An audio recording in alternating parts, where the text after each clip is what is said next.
That Don't Sound Right is a podcast about talking the way we did before the internet. When you could not prove anyone right or wrong, all the expertise was contained in the people involved in the conversation. We hope you enjoy our conversations, and as you listen, if you find yourself silently saying, "That don't sound right," send us a comment. You're one of us. Have you eaten there before? I've eaten there before. Oh, have you? Yeah, absolutely. What is the fish fried? Yeah, everything's fried. Yeah, all right.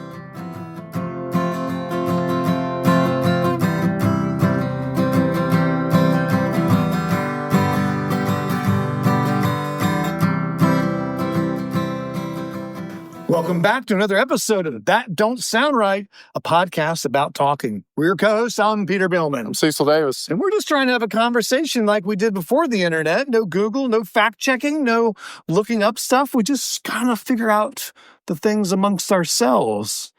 And for some reason, Cecil and I think we have a lot of knowledge in our heads. But we usually let our dozens of listeners make the call. That's right. We got it right. And yeah. I'm so happy when they tell us we're wrong. There is a certain amount of arrogance to a podcast, isn't there? That we think we have something to say that other people want to hear. Now, I've told you either my daughter saw a meme about this or she thought of it herself, that when all the tariffs were coming out, she felt that they should put a tariff on podcasting equipment to keep middle-aged dads from starting their own podcasts. That's or probably, at least slow it down. That would be a good tariff to have on there. It's just to slow down the number of people that have a podcast. We've been in there, we've been at this almost 4 years. We have beat the averages. Oh, by far. Oh, yeah, by far. So at least people now know we're serious. I probably at the beginning when we told people we have a podcast, probably people rolled their eyes and they're like, oh, they'll get tired of this after 3 or 4 years. Bless their hearts. Right. Isn't that cute? They have a podcast. But no, we've hung in there and have shared our wisdom with the world for 4 years. And we've shared other people's wisdom. Probably other people's wisdom and our stuff. Other people's wisdom. This is not ours. All right, tonight, I saw a barbecue place recently. And it's the hot thing. I mean, it is got a good internet presence. It popped up on my Instagram feed.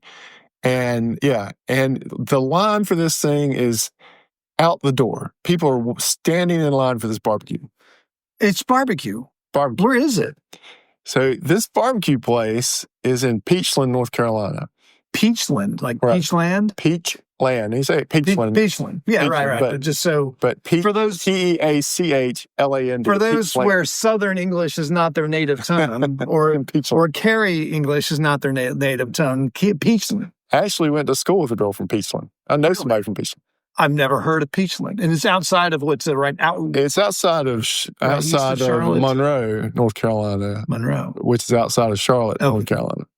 So it's on the 74 corridor. So have you seen it in person or yes? Have you? So here's what I'm going to tell you. This restaurant is, and this is what we're talking about tonight. This is our topic. This is restaurants that are super popular but are open at just random times.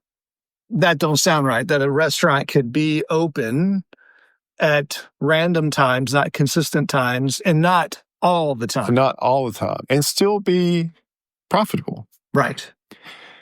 So I saw this thing pop up on my Instagram. I was like, man, that would be really cool to go get barbecue there. Okay. But I was like, it's in Peachland, North Carolina, which is 3 hours away. Why do you think it popped up on your feed? Do you follow barbecue restaurants? I do. I follow Little Richard's on Instagram. That's a good point. That's probably that's probably what I did. The algorithm gotcha. But this is a popular place. I think I've seen it in other places too. That may not be true. But what's the name of it? John G's. John G's. Which we're getting ready to give a load of free advertising to this place. But it's like, I'll never be down on Highway 74. So this place is only open like on Saturdays from 11 to when they run out of food. That is a narrow window. That's a narrow window. Do they have their own property? Looks like it. It must be. Yeah. So you don't pay the rent on a Saturday's worth of food. I think these guys can.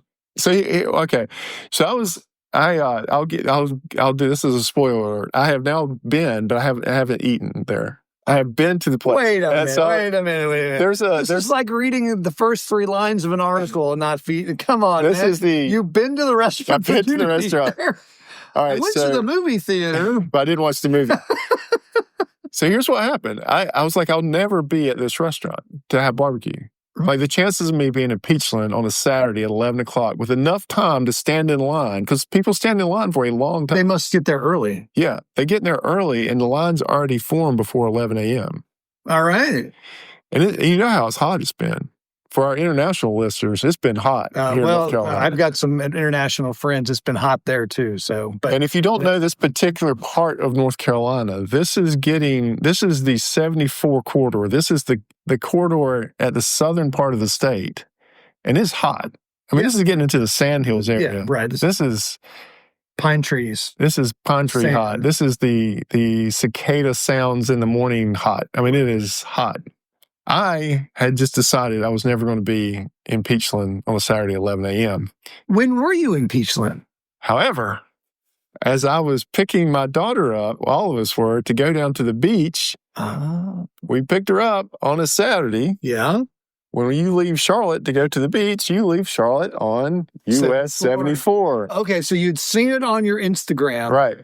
And you decided you were going to make a slight detour. Actually, it wasn't even a slight detour. I hadn't even thought about it. You were going to go by it. I hadn't even thought about it. So we picked my daughter up and we're headed toward the beach. And all of a sudden it hits me. I'm on US 74. Towards Peachland. Toward Peachland. And then I'm like, I look at my watch and said, it's 11 o'clock on a Saturday morning. It's prime time for barbecue. It's prime time for barbecue. So you've got a truckload of your family. I've got a truck, almost full van. Everyone, I've got 5 people in the van, loaded down for the beach. Right. We are now nearing Peachland at the prime time for barbecue. And I said, hey, let's just see where this barbecue place is in relation to 74. Right. Well, it is right off of 74. It's right there. I mean, it's on 74. On 74. Okay. And there's a U-turn right there. So you can turn and go back to it. Because, 74 is a highway. Right. So we get there, and I make the U-turn. You can already see it. And the line is, people have got tents set up. No, they don't. They've got party tents set up that they are moving with them. Are you serious? It's like a tailgate. It's like a tailgate. But it's a moving line with people, and it's so hot. There's no shade. But people bring their own tents. People have got party tents set up over them as they're waiting outside. Oh, that don't sound right. To get inside this little restaurant to order barbecue. So we pull in. Now, it would have been very selfish for me to say, hey, we are now going to go stand out in the sun for, it's already... But you should have had your beach umbrella? Well, yeah, we were ready to go. We could have done it. Do you take a beach umbrella to the... Actually, our place has a... Yeah, so you didn't have your pop-up. We didn't have a pop. Well, we didn't have it with us. That's true. Yeah. Right. So it'd been very hard for me to unload people that were already travel weary to begin with out into the bright sunshine to wait for an hour and a half maybe or longer to get barbecue that they may or may not be interested in. Mm-hmm. But there I was at this place at the given time, and it was amazing. I've got pictures of just people lined down the road, sitting under those tents, minimal shade. I mean, it was 93 degrees already. So what have you heard about this place that makes you believe it's so good? Because you and I, we make pretty good barbecue. Yes, I would say that. Have you heard what makes this so good? I don't know. That's why I wanted to get on there and try it out. The line alone, well, let me say this. There were several things I think it must be good because it's not in a metropolitan area. Right. Peachland. It's the side of the road on 74. Do you think Peachland is named because there used to be a lot of peach? Are they peach groves or are they peach orchards? Orchards, I think. Peach. But I don't know. I don't know why Peachland's Peachland. Okay. When you get closer to South Carolina, there's a lot of peaches. Yeah. A lot of peaches. I wonder if this was... Yeah. And there are peach stands along the road. All right. Okay. Yeah. Or vegetable stands. The line alone, like the fact that people are standing out in not just the sun, but really hot weather, waiting for this barbecue. Right. Because the other thing is, I don't know if I've sat outside for 2 hours in the sun, I want to play the barbecue. Well, that's the thing. If I'm going to sit outside, I'm going to sit in my backyard, smoking my own pork shoulder. Right. So that means something. Just the location. Generally, when you see a full parking lot at a restaurant, That's not a bad sign. especially when it's out in the middle of. But now it's 102 blazing degrees. Yeah. People have prepared. Mm-hmm. They planned. Like you don't just roll up on this place. Yeah, you just don't roll up on this place and say, "Oh, let's go over to John G's, get some barbecue." I would have loved to talk to some of the people towards the front of the line and ask them, how early did you get here? We now probably should go down on a Saturday. No doubt. So from here down there would probably be a couple hours. Yeah, that's right. Yeah. But we'd have to leave here. We leave here at 8 to get there about 10. That puts us in line at an hour in advance. Well, then we can see what's really going on. Right. And we need to take a tent with us. Maybe we should, we should take a tent or wait till the fall. Yeah. It cools off. They're not going anywhere. Now, this isn't an advertisement for this place. This is just a phenomenon that I've noticed. So there's another place. We should send them this episode. Oh, that's a good idea. We should send them the episode. Another place I've seen that has the same phenomenon is B's Barbecue in Greenville, North Carolina. In Greenville? Yeah. Okay. So I knew B's. It was kind of down behind the hospital. And they're open until they run out of food every day. Like they don't really have posted hours. Well, they have an opening day, right? Yeah, I think they open around 10 or 11. Until they run out of food. Wow. Yeah, I guess I'm trying to think of the math on this one. Mm-hmm. I mean, you have staff that you have to pay by the hour.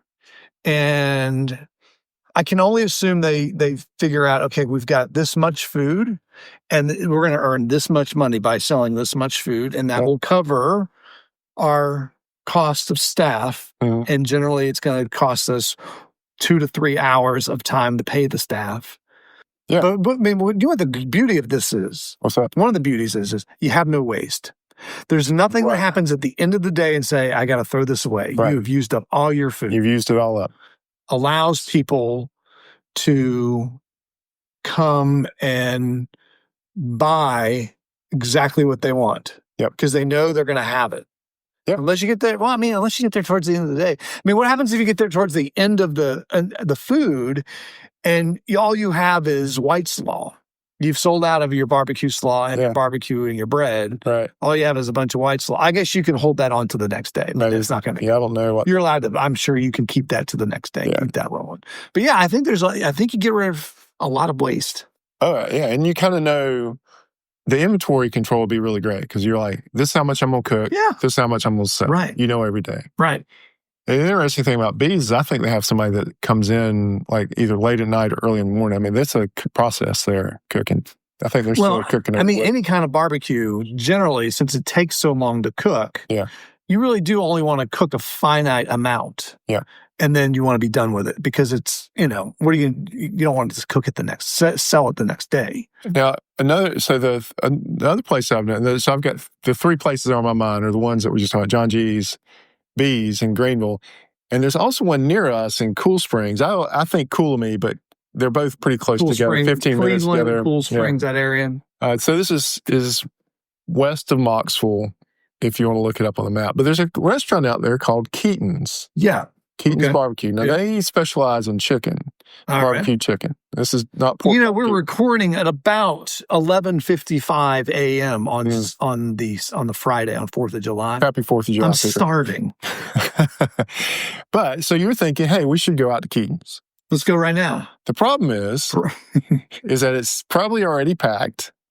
And they have a very, you have to really know when they're open. They're open for only small windows of time. And I think they probably sell out. Like, if you get there too late at Keaton's, they've sold out, would be my guess. Yeah. And the other thing about Keaton's, when I've eaten there, it's not the kind of restaurant. Let's say you're married to someone like me who likes to ask questions about the menu. Yeah. Okay. Okay. This is not an ask her questions about the menu kind of place. Okay. You know what you want to order. Right. You order. You preferably pay in cash. And you step aside. And you step aside and you get out of the way. Step in, chicken, cash. Right. Step aside. No chicken for you. Yeah. So you know what you want to order. You don't ask questions and you move. And there's all kinds of signs at Keaton's, like don't take pictures of the staff, because I think it's kind of a destination place. And really? Yeah. We've had an episode about taking unauthorized photography. And, there's signs like wherever you sit down, you stay. So they'll know where to bring the chicken out to for you. It's It's a very interesting place. But have you eaten there? Yes, I've eaten there. But the way I knew to eat there is I had to go with somebody who had been and kind of knew the hours. Okay.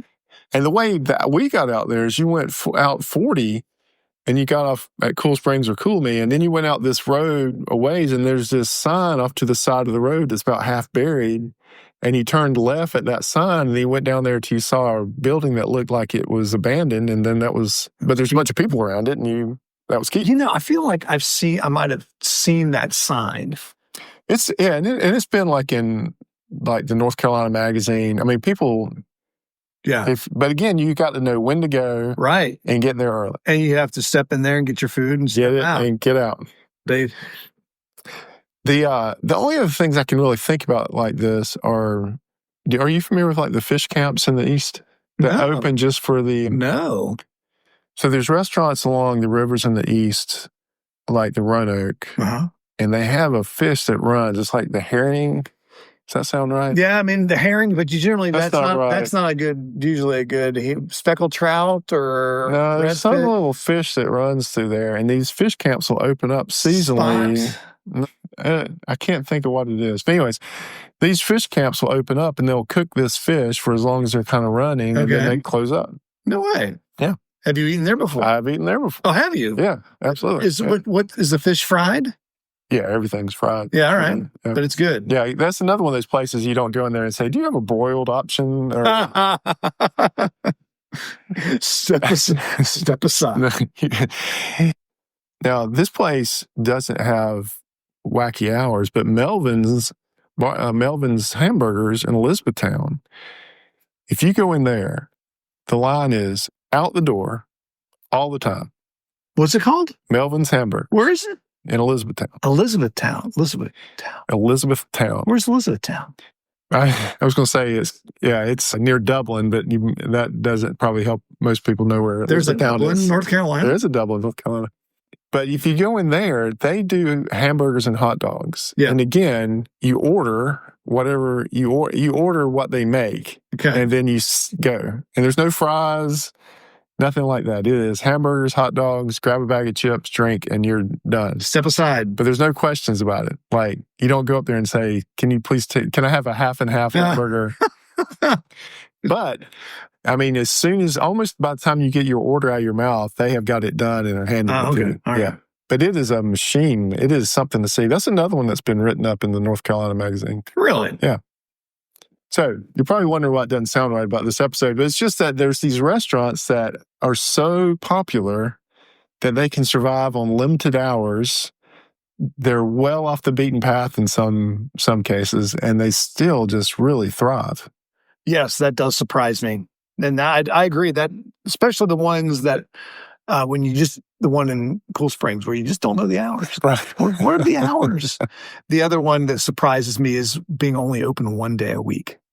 Yeah, the one down in Peachland. Yeah, the one down in Peachland. How can you just have to have almost no overhead. They probably also have catering, I bet. I bet they do other events. They could. Yeah. They could. Yeah, they probably have other things. But that's still amazing that people stand outside that place. I'll show you some pictures of it. All right. It's really amazing. Yeah, you speak about this. It comes to mind. There's another restaurant.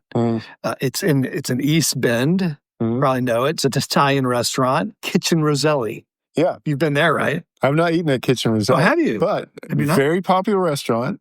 I think it's really kind of hard to get into, really, if I remember. They're only open a couple days a week. So today or this week, they're open Thursday and Friday. That's it. For dinner, 5 to 8. And again, not in the metropolitan area. Oh, no. It's in the middle of nowhere. But people from Winston will drive out there. We've driven out there. Have you eaten there? Yes, I have. You make a reservation. We'd love to go back. Yeah.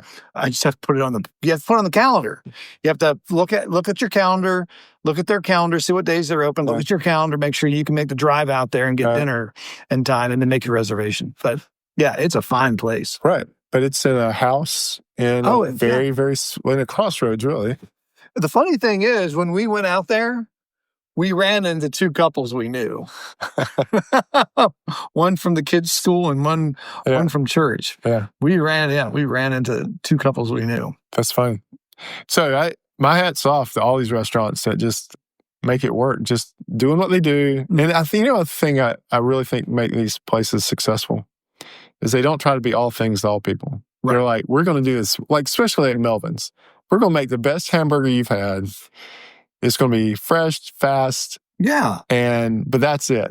Well, when you think about good restaurants, these boutique restaurants, their menus are pretty small. Yeah. But they're making everything very good. Yeah. They don't have a lot of things. They just do it very good. Yeah. It's not, John G's, they're probably hitting it. They're making great barbecue. People are traveling to get it, standing out in the hot sun to get it.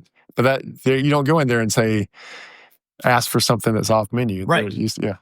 So, but then also it's just the word of mouth. When you set your hours different than anyone else's, that's one way to set yourself apart from everyone else.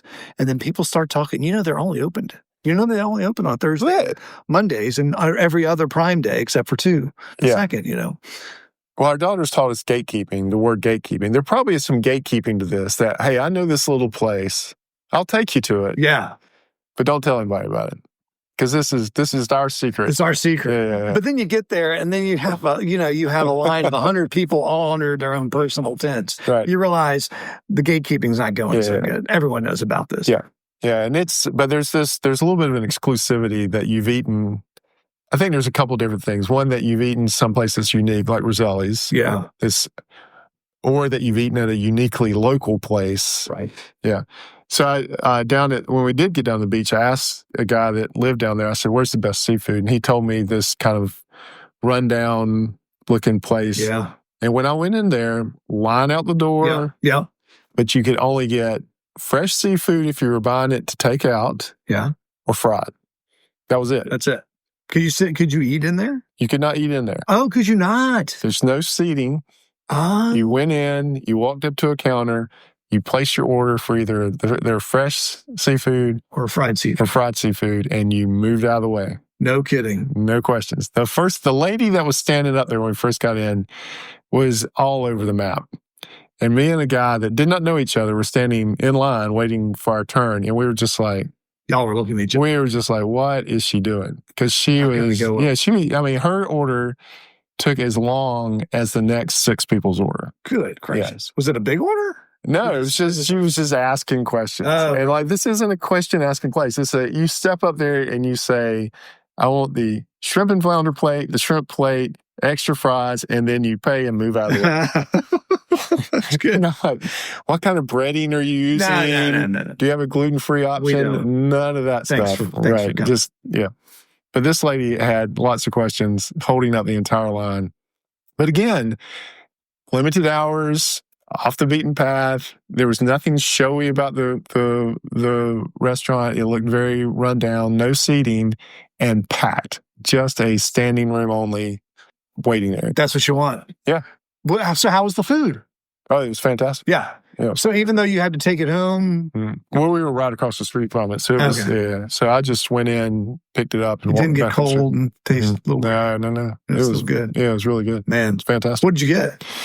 Fried shrimp, fried flounder, fried fries, coleslaw, hush puppies. So it's 12:07 on 4th of July. I'm starting it. All right, everybody. This is the end of our secret restaurant episode. I hope you all had a happy 4th of July, because this will air on the 5th, the Saturday afterwards. And now and actually by the time you listen to this episode, all the places we talked about, they're closed. So you'll have to wait till next week. But before we close, we do want to thank everyone for listening. If this is your first time and enjoyed the conversation, would you consider hitting that subscribe button on the platform you listen with? And Cecil, I think we're on every platform. Also, if you're a longtime listener, please give us a rating, leave us a review so others can easily find us and join the conversation. All right, That Don't Sound Right is a production of TSR Podcasts in conjunction with Camel City Studios. I'm your co-host and sound engineer, Cecil. Peter's your other host and designs your website. Camille's your barista. Emily does your graphic design. Ella does your Instagram. Giorgio tests our merchandise. Brent is our international brand ambassador, and we'll be praying for you, Brent, because you're getting ready to be international. We'll find out later. Find out after. We usually find out afterwards where it's going. And as always, listener number 1 is Scott. So until next week, keep talking. And stay curious.